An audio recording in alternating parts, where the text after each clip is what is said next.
ಧರ್ಮಸ್ಥಳದಲ್ಲಿ ಆಪರೇಷನ್ ಅಸ್ಥಿ ಪಂಜರ ಕಂಟಿನ್ಯೂ ಆಗ್ತಾ ಇದೆ. ಇವತ್ತು ಕೂಡ ಆಪರೇಷನ್ ಅಸ್ಥಿ ಪಂಜರ ಮುಂದುವರಿಯಲಿರುವಂಥದ್ದು. ಇಂದು 12ನೇ ದಿನದ ಕಾರ್ಯಾಚರಣೆ ನಡೆಯಲಿದೆ. ಬೆಳಗ್ಗೆ 10 ಗಂಟೆಗೆ SIT ಕಚೇರಿಗೆ ಅನಾಮಿಕ ಬರಬೇಕು ಅಂತ ಸೂಚನೆಯನ್ನ ಕೊಡಲಾಗಿದೆ. ಈಗ ಆಲ್ರೆಡಿ 11 ದಿನ ಯಾವ ರೀತಿಯಾಗಿ ಉತ್ಖನನ ಆಗ್ತಾ ಇದೆ, ಅದರಲ್ಲಿ ಏನೂ ಸಿಗದೇ ಇರುವಂಥದ್ದು ಕೂಡ ಗೊತ್ತಿದೆ ನಿಮಗೂ. 6ನೇ ಸ್ಪಾಟನ್ನು ಹೊರತುಪಡಿಸಿ ಸಿಕ್ಕಿದ್ದೆಲ್ಲ ಕಡೆನೂ ಕೂಡ ಬರೀ ಮಣ್ಣೆ, ಖಾಲಿ ಎಂದು ಹೊಸ ಸ್ಪಾಟ್ ತೋರಿಸುವಂತ ಸಾಧ್ಯತೆ. ಸ್ಪಾಟ್ 13ರ ಶೋಧ ಕಾರ್ಯ ಯಾವಾಗ ಆಗುತ್ತೆ? ಈಗ 13ನೇ ಸ್ಪಾಟ್ ಒಂದು ಬಿಡಲಾಗಿದೆ. ಭಾಗ 1ರ 13ನೇ ಸ್ಪಾಟ್ ಉತ್ಖನನ ಇನ್ನೂ ಕೂಡ ಆಗಿಲ್ಲ. ಅದನ್ನ ಬಿಟ್ಟಂತೆ ಇನ್ನ ಈಗ ಆಲ್ರೆಡಿ 15, 16ನೇ ಸ್ಪಾಟ್ನೆಲ್ಲ ಉತ್ಖನನ ಮಾಡಲಾಗಿರುವಂಥದ್ದು. ಸೊ ಹೀಗಾಗಿ ಇವತ್ತಾದ್ರೂ 13ನೇ ಸ್ಪಾಟ್ನ ಉತ್ಖನನ ಆಗುತ್ತಾ ಗೊತ್ತಿಲ್ಲ. SITಗೆ ಸಿಕ್ಕಿದ್ಯಾ GPR ಯಂತ್ರ ಅನ್ನುವಂಥ ಪ್ರಶ್ನೆ.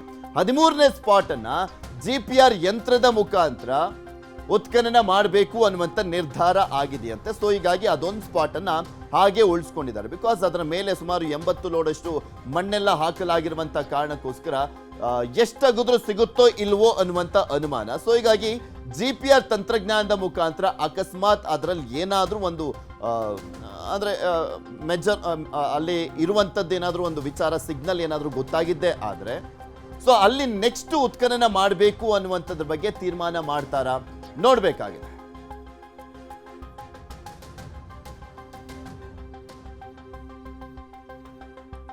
ಇದೆಲ್ಲದ್ರ ಬಗ್ಗೆ ಸಂಪೂರ್ಣವಾದಂಥ ಮಾಹಿತಿಯನ್ನು ಕೊಡ್ತಾ ಹೋಗ್ತಾರೆ ನಮ್ಮ ಪ್ರತಿನಿಧಿಗಳು. ನೇರ ಸಂಪರ್ಕದಲ್ಲಿ ಜಾಯ್ನ್ ಆಗಿದ್ದಾರೆ. ನಮ್ಮ ಪ್ರತಿನಿಧಿ ಮಂಜುನಾಥ್ ನೇರ ಸಂಪರ್ಕದಲ್ಲಿದ್ದಾರೆ, ಹಾಗೆ ನಮ್ಮ ಪ್ರತಿನಿಧಿ ಕಿಶನ್ ಇಬ್ಬರು ಕೂಡ ನೇರ ಸಂಪರ್ಕದಲ್ಲಿದ್ದಾರೆ. ಇಬ್ಬರಿಂದಲೂ ಕೂಡ ಮಾಹಿತಿನ ಪಡ್ಕೊಳ್ತಾ ಹೋಗ್ತೀನಿ. ಅದಕ್ಕೂ ಮುಂಚೆ ಒಂದು ಬ್ರೇಕಿಂಗ್ ನ್ಯೂಸ್ ಇದೆ, ನೋಡ್ತಾ ಹೋಗೋಣ.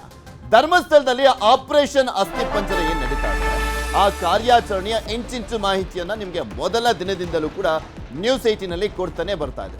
ಇನ್ನು ಮೊನ್ನೆ ಒಂದು ಆಯ್ತಲ್ಲ, ಅಂದ್ರೆ ಆಪರೇಷನ್ ಅಸ್ಥಿ ಪಂಜರ 16ನೇ ಸ್ಪಾಟ್ 11ನೇ ದಿನ ಬಾಹುಬಲಿ ಬೆಟ್ಟದಲ್ಲಿ ಅಲ್ಲಿ ಆಪರೇಷನ್ ಆಗಿದ್ದು.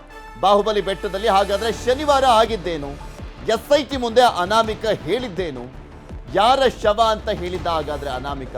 ಇಲ್ಲಿ ಆತನ ಕರ್ಕೊಂಡು ಹೋಗುವಂತ ಸಂದರ್ಭದಲ್ಲಿ ಕೆಲವೊಂದು ಪರ್ಟಿಕ್ಯುಲರ್ ಪಾಯಿಂಟ್ಗಳಲ್ಲಿ ಯಾರ ಶವ ಹೂತಿದ್ದೆ, ಅಲ್ಲಿ ಏನಾಗಿತ್ತು, ಯಾವಾಗ, ಯಾವ ಸಂದರ್ಭ ಅನ್ನುವಂಥದ್ದನ್ನ ಕೂಡ SIT ಅಧಿಕಾರಿಗಳು ಕೇಳ್ತಾ ಇದ್ದಾರಲ್ಲ, ಅವಾಗ ಅನಾಮಿಕ ಹೇಳ್ತಾ ಇದ್ದಾನೆ. ಇನ್ನು ಮೊನ್ನೆ ಬಾಹುಬಲಿ ಒಂದು ಏನಿದೆ ಅದರ ಪಕ್ಕ ಇರುವಂಥ ಆ ಸ್ಥಳದಲ್ಲಿ ಯಾರ ಶವ ಅಂತ ಹೇಳಿದ ಹಾಗಾದ್ರೆ ಬಾಹುಬಲಿ ಬೆಟ್ಟದಲ್ಲಿ, ಅದ್ರ ಬಗ್ಗೆ ಮಾಹಿತಿಯನ್ನು ನಿಮಗೆ ಕೊಡ್ತಾ ಇದ್ದೀವಿ. ಕೇರಳ ಮೂಲದ ಮಹಿಳೆ ಬಗ್ಗೆ ಹೇಳಿದ ಅನಾಮಿಕ, ಕೇರಳ ಮೂಲದ ಮಹಿಳೆಯನ್ನ ಹೂತಿಟ್ಟಿದ್ದೆ ಅಂತ ಹೇಳಿದ ಅನಾಮಿಕ.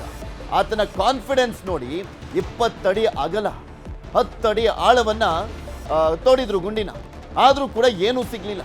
ಸ್ಪಾಟ್ 16ರಲ್ಲಿ ಶೋಧವನ್ನ ಮಾಡಿದ್ದಂತ ಅಧಿಕಾರಿಗಳು ಇಂದು ಬೆಳಗ್ಗೆ 10ಕ್ಕೆ SITಗೆ ಅನಾಮಿಕ ಆಗಮಿಸ್ತಾ ಇದ್ದಾನೆ. ಬಾಹುಬಲಿ ಬೆಟ್ಟದಲ್ಲೇ ಮತ್ತೊಂದು ಸ್ಪಾಟ್ ತೋರಿಸ್ತಾನ, ಕಾದ್ ನೋಡ್ಬೇಕಾಗಿದೆ. ಇನ್ನು ಎಷ್ಟು ದಿನ ತೋರಿಸ್ತಾರೆ, ಇನ್ನು ಎಷ್ಟು ದಿನ ಇದೇ ರೀತಿಯಾಗಿ ಇವರು ಆತ ಹೇಳಿದ್ದನ್ನೆಲ್ಲ ನಂಬ್ಕೊಂಡು ಫಾಲೋ ಮಾಡ್ತಾರೆ, ಅಗಿಯುವಂತ ಕೆಲಸ ಮಾಡ್ತಾರೆ ಗೊತ್ತಿಲ್ಲ. SIT ಅಧಿಕಾರಿಗಳು ಅನಾಮಿಕ ಹೇಳಿದ ರೀತಿಯಲ್ಲಿ ಆ ಸ್ಪಾಟ್ಗಳಲ್ಲಿ ಎಲ್ಲ ಕಡೆನೂ ಕೂಡ ಉತ್ಖನನ ಮಾಡ್ತಾ ಇದ್ದಾರೆ. ಆದರೆ ಆತ ಹೇಳುವ ರೀತಿಯಲ್ಲಂತೂ ಒಂದೇ ಒಂದು ಅಸ್ಥಿ ಪಂಜರ ಸಿಕ್ಕಿಲ್ಲ. ಅಸ್ಥಿ ಪಂಜರದ ಅವಶೇಷ ಒಂದು ಸ್ಪಾಟಲ್ಲಿ ಸಿಕ್ಕಿದ್ಬಿಟ್ರೆ ಅಟ್ಲೀಸ್ಟ್ ಆತ ಎಲ್ಲೋ ಒಂದು 2-3 ಏನೋ ಹೂತಿದ್ದೆ ಹಂಗಾಗಿ ಕನ್ಫ್ಯೂಸ್ ಆಗ್ತಾ ಇದೆ ಅಂದಿದ್ರೆ ಒಂಥರ. ಆದರೆ 300ಕ್ಕೂ ಹೆಚ್ಚು ಅಂತ ಹೇಳಿದಂಥ ಸಂದರ್ಭದಲ್ಲೂ ಏನೂ ಸಿಕ್ಕಿಲ್ಲ ಅಂದರೆ ಸಹಜವಾಗಿ ಆಶ್ಚರ್ಯ ಅನಿಸ್ತಾ ಇದೆ. ಇನ್ನು ಸಂಶಯದ ಗೂಡಾಗಿದೆ ಸ್ಪಾಟ್ ನಂಬರ್ 16. ಉದ್ದೇಶ ಪೂರ್ವಕವಾಗಿ ಮಣ್ಣು ಸುರಿದ ಆರೋಪವನ್ನ ಮಾಡಲಾಗ್ತಾ ಇದೆ. ಉದ್ದೇಶ ಪೂರ್ವಕವಾಗಿನೇ ಮಣ್ಣನ್ನ ಸುರಿದಂತ ಆರೋಪ. ಈಗ ಬೆಳ್ತಂಗಡಿ ತಹಶೀಲ್ದಾರ್ ವಿರುದ್ಧ ವಕೀಲರು ಆರೋಪವನ್ನ ಮಾಡ್ತದೆ. ವಕೀಲರಂತೂ ಆರೋಪ ಮಾಡಿದ್ದೇ ಬಂತು ಆರಂಭದಿಂದಲೂ ಕೂಡ. ಮೊದಲು ಯಾಕೆ ತಡ ಆಗ್ತಾ ಇದೆ ಅಂತ ಹೇಳ್ತಾ ಇದ್ರು. ಆತನ ಉತ್ಖನನ ಮಾಡುವಂತ ಕೆಲಸ ಯಾಕೆ ತಡವಾಗ್ತಾ ಇದೆ ಅಂತ ಉತ್ಖನನ ಮಾಡುವಂತ ಸಂದರ್ಭದಲ್ಲೂ ಕೆಲವೊಂದು ಆರೋಪವನ್ನು ಮಾಡ್ತಾನೆ ಬರ್ತಾ ಇದ್ರು. ಈಗ ತಹಶೀಲ್ದಾರ್ ವಿರುದ್ಧ ವಕೀಲರು ಆರೋಪ ಮಾಡ್ತಾ ಇದ್ದಾರೆ. SITಗೆ ಅನಾಮಿಕನ ಪರ ವಕೀಲರಿಂದ ಮಾಹಿತಿ. ಬೆಳ್ತಂಗಡಿ ತಹಶೀಲ್ದಾರ್ಗೆ SIT ತಪರಾಕಿ ಹಾಕಿದೆಯಂತೆ. ಕಂದಾಯ ಭೂಮಿಯಲ್ಲಿ ಮಣ್ಣು ಸುರಿದಿದ್ದು ಯಾಕೆ ಅಂತ ಪ್ರಶ್ನೆಯನ್ನ ಮಾಡಿದ್ದಾರೆ ಅಂತ ಹೇಳಲಾಗ್ತಾ ಇದೆ. ಪ್ರಶ್ನೆಯನ್ನ ಮಾಡಿದ್ರೆ ಹಾಗಾದ್ರೆ SIT ಅಧಿಕಾರಿಗಳು ಗೊತ್ತಿಲ್ಲ. ಏಪ್ರಿಲ್ನಲ್ಲಿ ಹಳೆ ಕಟ್ಟಡಗಳ ಅವಶೇಷವನ್ನ ಸುರಿದಿದ್ರಂತೆ. ಏಪ್ರಿಲ್ನಲ್ಲಿ ಅನುಮತಿ ನೀಡಿದ್ದು ಯಾಕೆ? ವರದಿ ನೀಡಲಿಕ್ಕೆ ಸೂಚನೆಯನ್ನ ಕೊಡಲಾಗಿದೆಯಂತೆ. ನನಗೆ ಈ ವಿಚಾರ ಗೊತ್ತೇ ಇರಲಿಲ್ಲ ಅಂತ ತಹಶೀಲ್ದಾರ್ ಹೇಳ್ತಾ ಇದ್ದಾರೆ. ನನಗೆ ಅದರ ವಿಚಾರನೇ ಗೊತ್ತಿರಲಿಲ್ಲ. ಅಂತ ಉದ್ದೇಶಪೂರ್ವಕವಾಗಿ ಮಣ್ಣು ತುಂಡು ಸುರಿಯಲಾಗಿದೆಯಾ? ಹಾಗಾದ್ರೆ ಆ ಒಂದು ಆರೋಪವನ್ನ ಮಾಡಲಾಗ್ತಾ ಇದೆ. ಆ ಆರೋಪವನ್ನ ವಕೀಲರು ಮಾಡ್ತಾ ಇದ್ದಾರೆ. ಧರ್ಮಸ್ಥಳದ ಬಾಹುಬಲಿ ಬೆಟ್ಟದಲ್ಲಿ ಇರುವಂತ ಸ್ಪಾಟ್ ನಂಬರ್ 16.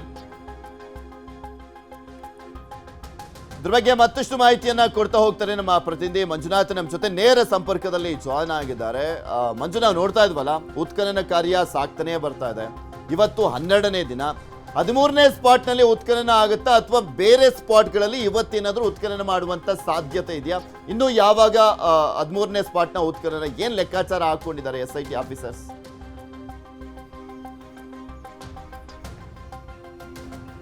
ಎಸ್, ಖಂಡಿತವಾಗ್ಲೂ ಪೃಥ್ವಿ. ಯಾಕಂದ್ರೆ ಶನಿವಾರದಂದು ಈ ಅನಾಮಿಕ ವ್ಯಕ್ತಿ ಏನಿದೆ ಈತ SITಯ ಮುಂದೆ ಹೇಳ್ತಾನೆ, ನನ್ನನ್ನ ಬಾಹುಬಲಿ ಬೆಟ್ಟಕ್ಕೆ ಕರ್ಕೊಂಡು ಹೋದ್ರೆ ನಾನು ಅಲ್ಲಿ ಮಹಿಳೆ ಶೋವನ್ನ ಹೂತಿಕ್ಕಿದ್ದೀನಿ ಅನ್ನುವಂತ ಒಂದು ವಿಚಾರವನ್ನ ಹೇಳ್ತಾನೆ. ಇಮಿಡಿಯೇಟ್ ಆಗಿ ಈ ವ್ಯಕ್ತಿಯನ್ನ ನೇರವಾಗಿ ಬಾಹುಬಲಿ ಬೆಟ್ಟಕ್ಕೆ ಕರ್ಕೊಂಡು ಹೋಗ್ತಾರೆ.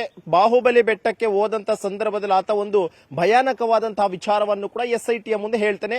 ನಾನು ಕೇರಳ ಮೂಲದ ಮಹಿಳೆಯ ಶವವನ್ನ ಇಲ್ಲಿ ಹೂತಿಟ್ಟಿದ್ದೀನಿ ಅನ್ನುವಂಥದ್ದನ್ನ ಕೂಡ ಹೇಳ್ತಾನೆ. ಜಸ್ಟ್ ಆತ ಯಾವ ರೀತಿಯಾಗಿ ಕಾನ್ಫಿಡೆಂಟ್ ಅಲ್ಲಿ ಇರ್ತಾನೆ ಅಂತಂದ್ರೆ, ಆ ರಸ್ತೆಯಿಂದ ಇಳಿದಂತಹ ಬರೀ 15 ಸೆಕೆಂಡ್ ನಲ್ಲಿ ಆತ ಸ್ಪಾಟ್ ಅನ್ನ ಗುರುತು ಮಾಡ್ತಾನೆ. ಇಮಿಡಿಯೇಟ್ ಆಗಿ ಅಧಿಕಾರಿಗಳು ಕೂಡ ಅಷ್ಟೇ ಬಹುತೇಕ ಇರಬಹುದೇನೋ, ಯಾಕಂದ್ರೆ ಈತ ಇಷ್ಟೊಂದು ಕಾನ್ಫಿಡೆಂಟ್ ಆಗಿ ಹೇಳ್ತಿದ್ದಾನೆ ಅಂತಂದ್ರೆ ಬಹುತೇಕ ಇಲ್ಲಿ ಶವದ ಅವಶೇಷಗಳು ಸಿಗಬಹುದು ಅನ್ನುವಂಥ ಒಂದು ನಿಟ್ಟಿನಲ್ಲಿ ಕೂಡ ಅಷ್ಟೇ ಕಾರ್ಯಾಚರಣೆಯನ್ನು ಆರಂಭ ಮಾಡ್ತಾರೆ. ಸುಮಾರು 6 ಗಂಟೆಗಳ ಕಾಲ, ಸುಮಾರು 10 ಅಡಿಯಷ್ಟು ಉದ್ದ, 20 ಅಡಿಯಷ್ಟು ಅಗಲದಷ್ಟು ಮಣ್ಣನ್ನ ತೆಗೆಯುವಂತ ಒಂದು ಕೆಲಸವನ್ನ ಮಾಡ್ತಾರೆ. ಸಂಜೆ ಸುಮಾರು 7 ಗಂಟೆ ವೇಳೆಗೆ ಮತ್ತೆ ಅದೇ ನಿರಾಸೆ, ಯಾವುದೇ ರೀತಿಯಂತಹ ಕುರುಹುಗಳು ಕೂಡ ಅಷ್ಟೇ ಪತ್ತೆಯಾಗೋದಿಲ್ಲ. ಬದಲಾಗಿ ರಾತ್ರಿ 7 ಗಂಟೆ ಆಗಿದ್ದಂತ ಕಾರಣಕ್ಕೋಸ್ಕರ ಮತ್ತೆ 16ನೇ ಸ್ಪಾಟ್ ಅನ್ನ ಬಿಟ್ರೆ ಬೇರೆ ಎಲ್ಲಿಯೂ ಕೂಡ ಅಷ್ಟೇ ಉತ್ಖನನ ಕಾರ್ಯ ಅನ್ನುವಂಥದ್ದು ನಡೆಯಲಿಲ್ಲ. ನಿನ್ನೆ ಕೂಡ ಅಷ್ಟೇ ಭಾನುವಾರ ಆಗಿದ್ದಂತ ಕಾರಣಕ್ಕೋಸ್ಕರ ಅಧಿಕಾರಿಗಳು ಯಾರೂ ಕೂಡ ಬಂದಿಲ್ಲ. ಜೊತೆಗೆ SIT ಅಧಿಕಾರಿಗಳು ಕೂಡ ಬಾರದ ಕಾರಣಕ್ಕೋಸ್ಕರ ಯಾವುದೇ ರೀತಿಯಂತಹ ಒಂದು ಬೆಳವಣಿಗೆಗಳು ನಿನ್ನೆ ಕಂಡಿಲ್ಲ. ಬದಲಾಗಿ ಇವತ್ತು 10 ಗಂಟೆ ಸುಮಾರಿಗೆ ಮತ್ತೆ ಆತನನ್ನ ವಿಚಾರಣೆಗೆ ಬರೋದಕ್ಕೆ ಹೇಳಿದರೆ, ಮತ್ತೆ 10 ಗಂಟೆಗೆ ಆತ ಬಂದಂತ ಬಳಿಕ ಯಾವ ಒಂದು ಸ್ಪಾಟ್ ನಲ್ಲಿ ಇವತ್ತಿನ ಉತ್ಖನನ ಕಾರ್ಯ ಆಗುತ್ತೆ ಅನ್ನುವಂತಹದ್ದು ಎಲ್ಲರ ಕುತೂಹಲ ಅಂತ ಹೇಳ್ಬೋದು. ಯಾಕಂದ್ರೆ ಶನಿವಾರದಂದು 16ನೇ ಸ್ಪಾಟ್ ನಲ್ಲಿ ಬಹಳ ಕಾನ್ಫಿಡೆಂಟ್ ಆಗಿದ್ದ, ಯಾವುದೇ ರೀತಿಯಂತಹ ಅವಶೇಷಗಳು ಸಿಕ್ಕಿರಲಿಲ್ಲ. ಇವತ್ತು ಆತ ಬಂದಂತಹ ವೇಳೆಯಲ್ಲಿ ಪೆಂಡಿಂಗ್ ಇರುವಂತಹ 13ನೇ ಸ್ಪಾಟ್ ನಲ್ಲಿ ಏನಾದ್ರೂ ಉತ್ಖನನ ಕಾರ್ಯಗಳು ನಡೆಯುತ್ತಾ ಅಥವಾ 16ನೇ ಸ್ಪಾಟ್ ನಲ್ಲಿ ಏನಾಗಿತ್ತು ಅಲ್ಲ ಅದರ ಅಕ್ಕಪಕ್ಕ ಯಾವ್ದಾದ್ರು ಮತ್ತೊಂದು ಸ್ಪಾಟ್ ಅನ್ನ ಗುರುತಿಸುವಂತಹ ಸಾಧ್ಯತೆ ಇದೆಯಾ ಅನ್ನುವಂಥದ್ದು ಕೂಡ ಗೊತ್ತಾಗಬೇಕಾಗಿದೆ. ಯಾಕಂದ್ರೆ 16ನೇ ಸ್ಪಾಟ್ಗೆ ಕರ್ಕೊಂಡು ಹೋದಂತ ವೇಳೆಯಲ್ಲಿ ಬಾಹುಬಲಿ ಬೆಟ್ಟದಲ್ಲಿ ಅಧಿಕ ಸಂಖ್ಯೆಯಲ್ಲಿ ಒಂದಷ್ಟು ಶವಗಳನ್ನ ಹೂತಿದ್ದೀರಿ ಅನ್ನುವಂಥ ವಿಚಾರವನ್ನು ಕೂಡ ಆತ ಹೇಳಿದ್ದ. ಆ ಒಂದು ನಿಟ್ಟಿನಲ್ಲಿ ನೋಡುವಂತದ್ದಾದ್ರೆ ಕೇವಲ ಒಂದು ಸ್ಪಾಟ್ ಮಾತ್ರ ಶನಿವಾರದಂದು ಉತ್ಖನನ ಕಾರ್ಯ ಆಗಿತ್ತು. ಉಳಿದಂತೆ ಯಾವುದೇ ಪ್ಲೇಸ್ ಗಳನ್ನು ಕೂಡ ಆತ ಗುರುತು ಕೂಡ ಮಾಡಿರಲಿಲ್ಲ. ಯಾಕಂದ್ರೆ ಆತ ಪ್ರಮುಖವಾಗಿ ಒಂದಷ್ಟು ಅನುಮಾನಗಳನ್ನ ಪಡ್ತಿರುವಂತದ್ದು ಏನು ಅಂತಂದ್ರೆ, ಮೊದಲನೇ ನಾನೇನಾದ್ರೂ ಗುರುತನ್ನ ಪತ್ತೆ ಹಚ್ಚಿದ್ದೀನಿ ಅಂತಂದ್ರೆ ಅಲ್ಲಿ ಬಹುತೇಕ ಅವಶೇಷಗಳು ನಾಶ ಆಗುವಂತಹ ಸಾಧ್ಯತೆ ಇರಬಹುದು, ಅಥವಾ ಅಲ್ಲಿ ಬೇರೆ ರೀತಿಯಂತ ಚಿತ್ರಣವನ್ನು ಬದಲಾಯಿಸುವಂತಹ ಸಾಧ್ಯತೆಗಳಿದೆ ಅನ್ನುವಂತ ಒಂದು ಕಾರಣಕ್ಕೋಸ್ಕರ ಆತ ಯಾವುದನ್ನು ಕೂಡ ಅಷ್ಟೇ ಮೊದಲನೇದಾಗಿ SIT ಅಧಿಕಾರಿಗಳು ಕೂಡ ಸೂಚನೆಯನ್ನ ಕೊಡ್ತಿಲ್ಲ. ಏನು 10 ಗಂಟೆಗೆ ಆತ SIT ಕಚೇರಿಗೆ ಬರ್ತಾನೆ. ಕಚೇರಿಗೆ ಬಂದಂತಹ ಬಳಿಕ ಆತ ಪ್ಲೇಸ್ ಅನ್ನು ಹೇಳ್ತಾನೆ ಹೊರತು ಪರ್ಟಿಕ್ಯುಲರ್ ಅಂತ ಜಾಗದ ಬಗ್ಗೆ ಯಾವುದೂ ಕೂಡ ಹೇಳೋದಿಲ್ಲ. ಆತ ಶನಿವಾರವೂ ಕೂಡ ಅಷ್ಟೇ ಬಾಹುಬಲಿ ಬೆಟ್ಟಕ್ಕೆ ಕರ್ಕೊಂಡೋಗಿ ನಾನು ಪ್ಲೇಸ್ ಅನ್ನ ಹೇಳ್ತೀನಿ ಅಂತ ಹೇಳಿದ್ದ. ಈ ಒಂದು ಕಾರಣಕ್ಕೋಸ್ಕರ SIT ಅಧಿಕಾರಿಗಳು ಒಂದು ರೀತಿಯಂತ ಚಾಲೆಂಜಿಂಗ್ ಅಂತ ಅನಿಸ್ತಾ ಇರುವಂತದ್ದು. ಇವತ್ತು ಕೂಡ ಆತ 10 ಗಂಟೆಗೆ ಬರ್ತಾನೆ. 10 ಗಂಟೆಗೆ ಬಂದಂತಹ ಬಳಿಕ ಯಾವ ಪ್ಲೇಸ್ ಅನ್ನುವಂತಹದ್ದು 10 ಗಂಟೆಗೆ ಬಂದಂತ ಬಳಿಕ SIT ಅಧಿಕಾರಿಗಳ ಮುಂದೆ ಹೇಳ್ತಾನೆ. ಆ ಪ್ಲೇಸ್ಗೆ ಆತನನ್ನ ಕರ್ಕೊಂಡು ಹೋದಂತ ಪರ್ಟಿಕ್ಯುಲರ್ ಆದಂತ ಹೇಳಿದ ರೀತಿಯಲ್ಲಿ ಯಾವ ಸ್ಪಾಟ್ ಅಂತ ಆತ ಏನ್ ಮುಂಚೆ ಹೇಳ್ತಾ ಇಲ್ಲ, ಅಲ್ಲಿ ಕರ್ಕೊಂಡು ಹೋದಂತ ಸಂದರ್ಭದಲ್ಲೇ ಉತ್ಖನನ ಮಾಡುವಂತ ಕೆಲಸ ಆಗ್ತಿರೋದು. ಆತ 13 ಸ್ಪಾಟ್ ತೋರಿಸಿದಂತ ಸಂದರ್ಭದಲ್ಲೂ ಆ ಕ್ಷಣಕ್ಕೆನೆ ಅಲ್ಲಿ ಭದ್ರತೆಗೆ ನಿಯೋಜನೆ ಮಾಡಿಬಿಟ್ಟು ನೆಕ್ಸ್ಟ್ ಡೇನೆ ಉತ್ಖನನವನ್ನ ಶುರು ಮಾಡ್ತಾರೆ. ಆದ್ರೆ 1-2 ಶವ ಊತಿಟ್ಟಿದ್ದೆ ಈ ಸಂದರ್ಭದಲ್ಲಿ ಆತನಿಗೆ ಏನಾದ್ರೂ ಕನ್ಫ್ಯೂಷನ್ ಇದೆ ಅಂದ್ರೆ ಒಂಥರ 300ಕ್ಕೂ ಹೆಚ್ಚಿನ ಶವಗಳು ಅಂತ ಹೇಳಿದಂಥದ್ದು. ಅಟ್ಲೀಸ್ಟ್ ಒಂದ್ ಸ್ಪಾಟ್ ಎಲ್ಲಾದ್ರೂ ಸಿಗ್ಬೇಕಾಗಿತ್ತಲ್ಲ. ಇನ್ನು ಎಷ್ಟು ದಿನ ಈತ ಹೇಳಿದ ರೀತಿಯಲ್ಲೇ ಉತ್ಖನನ ಮಾಡ್ಕೊಂಡು ಹೋಗ್ತಾರಂತೆ?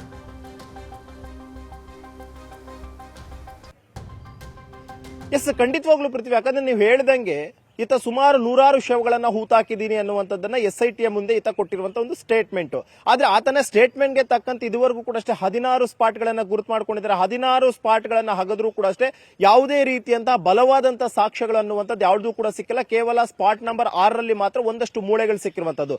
ಅದು ಬಿಟ್ರೆ 13ನೇ ಸ್ಪಾಟ್ ನ ಮೇಲೆ ಎಲ್ಲರಿಗೂ ಕೂಡ ಅಷ್ಟೇ ಇರುವಂತಹದ್ದು. ಬಹುತೇಕ ಅಲ್ಲಿ ಸುಮಾರು 8 ಜನರನ್ನ ನಾನು ಹೂತಾಕಿದ್ದೀನಿ ಅನ್ನುವಂಥದ್ದು ಕೂಡ ಈತ ಹೇಳಿದ್ದ. ಆದ್ರೆ ಅಲ್ಲಿ ಪ್ರಮುಖವಾಗಿ ಒಂದು ಸಮಸ್ಯೆ ಆಗ್ತಾ ಇರುವಂತದ್ದು ಏನು ಅಂತಂದ್ರೆ, ಮಣ್ಣು ಅಧಿಕ ಸಂಖ್ಯೆಯಲ್ಲಿ ರೀತಿಯಲ್ಲಿ ಅಂದ್ರೆ ಅಧಿಕ ಪ್ರಮಾಣದಲ್ಲಿ ಮಣ್ಣು ಬಿದ್ದಂತಹ ಹಿನ್ನೆಲೆಯಲ್ಲಿ ಅಲ್ಲಿ ಉತ್ಖನನ ಕಾರ್ಯ ಅನ್ನುವಂಥದ್ದು ಆಗೋದಿಲ್ಲ. ಯಾಕಂದ್ರೆ 2019ರಲ್ಲಿ ಪ್ರವಾಹ ಬಂದಂತ ವೇಳೆಯಲ್ಲಿ ಸ್ಪಾಟ್ ನಂಬರ್ 13 ಸುಮಾರು 20 ಅಡಿಯಷ್ಟು ಮಣ್ಣು ಬಿದ್ದಿದೆ.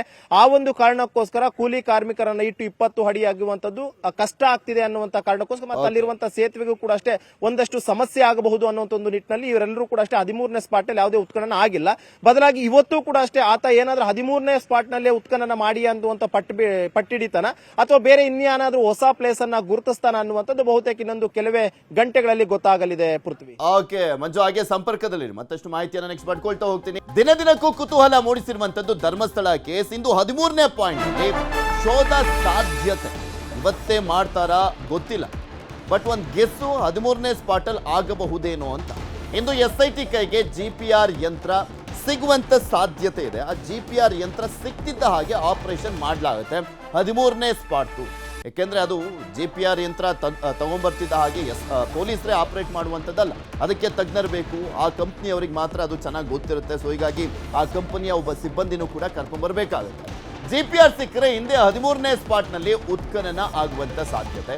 13ನೇ ಸ್ಪಾಟ್ನಲ್ಲಿ 8 ಶವ ಹೂತಿದ್ದಾನ ಅನಾಮಿಕ ಬೇರೆ ಜಾಗ ತೋರಿಸಿದ್ರೆ ಇಂದು ಕೂಡ ಅಲ್ಲೇ ಶೋಧವನ್ನ ಮಾಡುವಂತ ಸಾಧ್ಯತೆ. ನಿನ್ನೆ ಭಾನುವಾರ ಆದಂತ ಕಾರಣ ಉತ್ಖನನಕ್ಕೆ ವಿರಾಮವನ್ನು ನೀಡಲಾಗಿತ್ತು. ಇಂದು 12ನೇ ದಿನದ ಶೋಧ ನಡೆಯುವಂತ ಸಾಧ್ಯತೆ ಇದೆ. GPR ಯಂತ್ರ ಆಗಮಿಸಿದ್ರೆ 13ನೇ ಸ್ಪಾಟ್ನಲ್ಲಿ ಹುಡುಕಾಟವನ್ನ ಮಾಡಲಾಗುತ್ತೆ. ಇಲ್ಲ ಅಂದ್ರೆ ಬೇರೆ ಜಾಗ ತೋರಿಸಿದ್ರೆ ಅಲ್ಲೇ ಉತ್ಖನನವನ್ನ ಮಾಡುವಂತ ಸಾಧ್ಯತೆ ಇರುವಂತದ್ದು. ಇದ್ರ ಬಗ್ಗೆ ಮಾಹಿತಿಯನ್ನ ಕೊಡ್ತಾರೆ ನಮ್ಮ ಪ್ರತಿನಿಧಿ ಕಿಶನ್. ನಮ್ಮ ಜೊತೆ ನೇರ ಸಂಪರ್ಕದಲ್ಲೇ ಇದ್ದಾರೆ. ಕಿಶನ್, ಇಲ್ಲಿ ಪ್ರಮುಖವಾಗಿ ಗಮನಿಸ್ತಾ ಇದ್ವಿ ಏನೇನೆಲ್ಲ ಆಗ್ತಾ ಇದೆ ಅಂತ, ಬಟ್ 13ನೇ ಸ್ಪಾಟ್ನ ಕುತೂಹಲ ಮಾತ್ರ ಹಾಗೆ ಕಂಟಿನ್ಯೂ ಆಗ್ತಾ ಇದೆ. ಇಲ್ಲಿ SIT ಅಧಿಕಾರಿಗಳು GPR ಯಂತ್ರಕ್ಕೋಸ್ಕರನೇ ಕಾಯ್ತಾ ಇರುವಂತದ್ದ ಅಥವಾ ಬೇರೆ ಏನಾದ್ರೂ ಲೆಕ್ಕಾಚಾರ ಇದೆಯಾ 13ನೇ ಸ್ಪಾಟ್?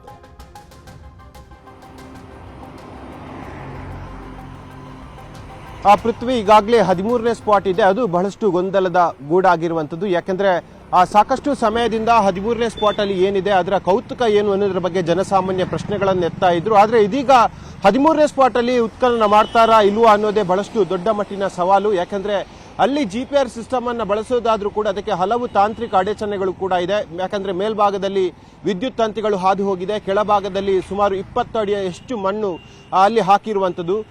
GPR ಸಿಸ್ಟಮ್ ಅನ್ನ ಮ್ಯಾಕ್ಸಿಮಮ್ ಅಡಿಭಾಗ ಎಷ್ಟು ಹೋಗುತ್ತೆ ಅನ್ನೋ ನೋಡೋದಾದ್ರೆ ಸುಮಾರು 10 ಫೀಟ್ನವರೆಗೆ ಹೋಗ್ಬೋದು. ಆನಂತರವಾಗಿ ಅದರ ಅಷ್ಟು ಏನು ಸಾಮರ್ಥ್ಯ ಕೂಡ ಇರೋದಿಲ್ಲ. ಈ ನಿಟ್ಟಿನಲ್ಲಿ ಅಲ್ಲಿ ಯಾವ ರೀತಿಯಾಗಿ ಉತ್ಖನನ ಮಾಡ್ತಾರೆ ಅನ್ನೋದು ಬಹಳಷ್ಟು ಈಗ ಕ್ವಶನ್ ಮೂಡ್ತಾ ಇರುವಂತದ್ದು. ಜೊತೆಗೆ 13ನೇ ಸ್ಪಾಟ್ ಇರುವಂತದ್ದು ಅದು ನೇತ್ರಾವತಿಯ ಅಣೆಕಟ್ಟಿನ ಸಮೀಪ. ಯಾಕಂದ್ರೆ ಅಲ್ಲಿ ಹಿಟಾಚಿಯನ್ನ ಬಳಸೋದಾದ್ರೂ ಕೂಡ ಸುಮಾರು 20 ಅಡಿ ಆಳಕ್ಕೆ ಅದನ್ನ ಡಿಗ್ ಮಾಡೋದು ಬಹಳಷ್ಟು ಸವಾಲಿನ ಕೆಲಸ. ಯಾಕಂದ್ರೆ ಪಕ್ಕದಲ್ಲೇ ಕಿಂಡಿ ಅಣೆಕಟ್ಟು ಕೂಡ ಇದೆ.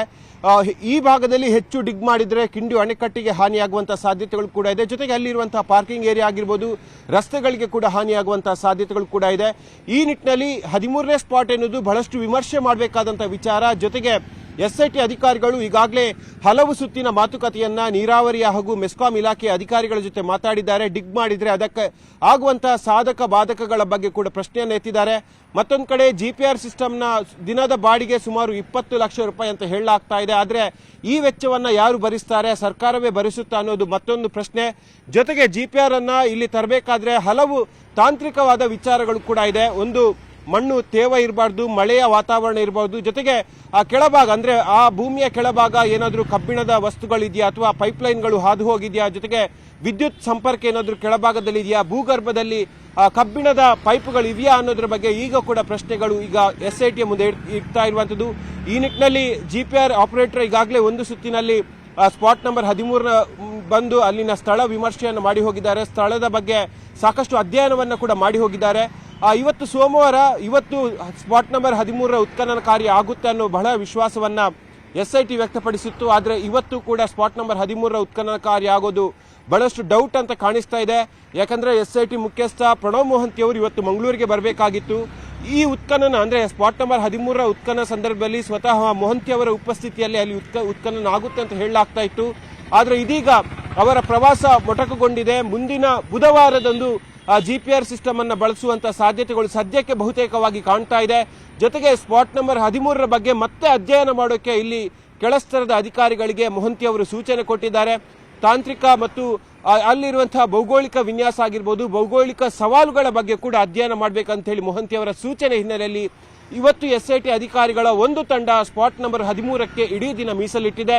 ಮುಂದಿನ ಬುಧವಾರ ಈಗ ಸಿಗ್ತಾ ಇರುವಂತಹ ಮಾಹಿತಿ ಪ್ರಕಾರವಾಗಿ ಈ ಮುಂದಿನ ಬುಧವಾರ ಅಂದ್ರೆ ನಾಳೆ ಅಥವಾ ನಾಡಿದ್ದು GPR ಸಿಸ್ಟಮ್ ಧರ್ಮಸ್ಥಳಕ್ಕೆ ಬಂದು ಇಲ್ಲಿ ಅದರ ಉತ್ಖನನ ಮಾಡುವಂಥದ್ದು ಮತ್ತೆ ಆ ಭೂಮಿಯ ಕೆಳಭಾಗದಲ್ಲಿ ಯಾವೆಲ್ಲ ಅಂಶಗಳಿವೆ ಎಂಬುದರ ಬಗ್ಗೆ ಪರಿಶೋಧನೆ ಮಾಡುವಂತಹ ಸಾಧ್ಯತೆಗಳು ಸದ್ಯಕ್ಕೆ ಕಾಣ್ತಾ ಇರುವಂತದ್ದು. ಪೃಥ್ವಿರಾಜ್.